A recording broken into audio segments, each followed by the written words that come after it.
وإذ قال ربك للملائكة إني جاعل في الأرض خليفة قالوا أتجعل فيها من يفسد فيها ويسفك الدماء ونحن نسبح بحمدك ونقدس لك قال إني أعلم ما لا تعلمون وعلم آدم الأسماء كلها ثم عرضهم على الملائكة فقال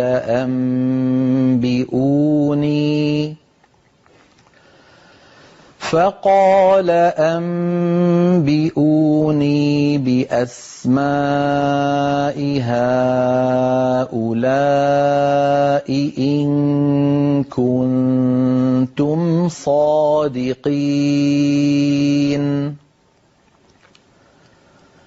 قالوا سبحانك لا علم لنا إلا ما علمتنا إنك أنت العليم الحكيم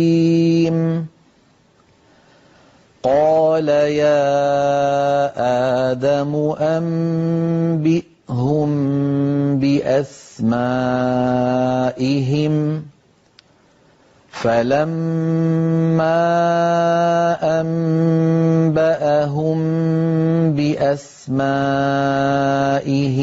قال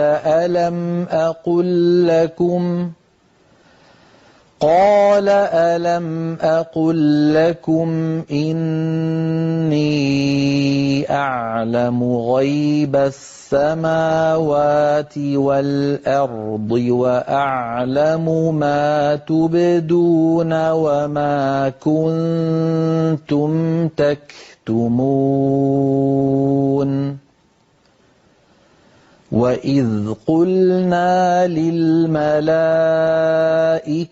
اسجدوا لآدم فسجدوا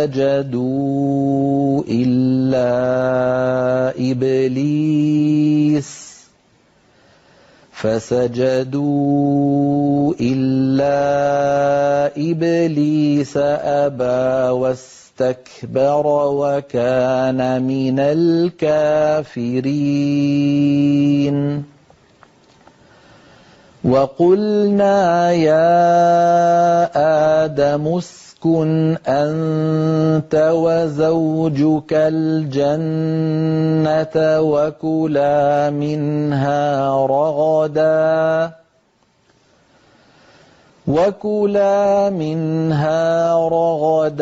حيث شئتما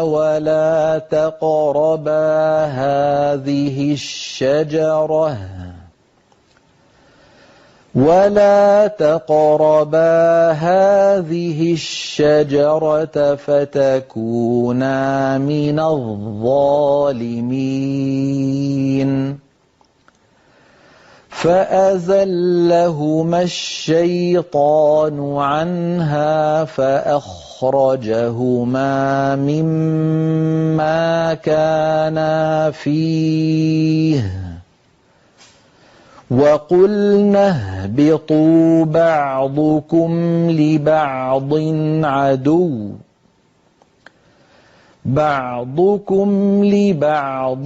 عدو ولكم في الأرض مستقر ومتاع إلى حين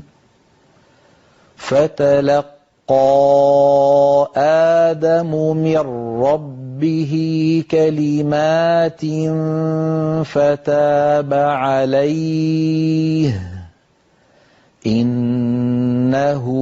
هو التواب الرحيم